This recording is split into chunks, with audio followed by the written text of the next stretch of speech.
અરવલ્લીના શામળાજીના અણસોલ ચેકપોસ્ટ પાસેથી દેશી બનાવટની 3 પિસ્તોલ તેમજ કારતૂસ સાથે એક આરોપી ઝડપાયો। આ શખ્સ યુપીના ગાઝિયાબાદનો રહેવાસી છે। લૂંટના ઈરાદે નીકળ્યો હતો। તેની પાસેથી અમદાવાદના કેટલાક વિસ્તારના લોકેશન પણ મળ્યા।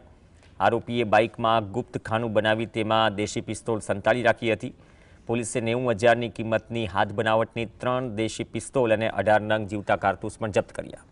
પોલીસે બાઇક પિસ્તોલ સાથે કુલ 1,40,000થી વધુનો મુદ્દામાલ જપ્ત કર્યો। કોર્ટે આરોપીને 7 દિવસના રિમાન્ડ પર મોકલ્યો છે।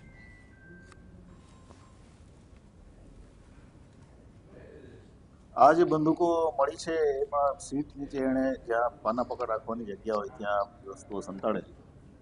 વધારે અગત્યનું એ છે કે આ જે વ્યક્તિ છે એ વ્યક્તિ લાઈવ રાઉન્ડ સાથે નીકળેલો અને કદાચ ઓપરેશન 2-3 દિવસમાં જ, કેમ કે એના મોબાઈલમાંથી ઘણા બધા ઇમ્પોર્ટન્ટ સ્ટ્રેટેજિક જે અમદાવાદના લોકેશન છે કોમર્શિયલ એસ્ટાબ્લિશમેન્ટના, એના લોકેશન અને એના ફોટા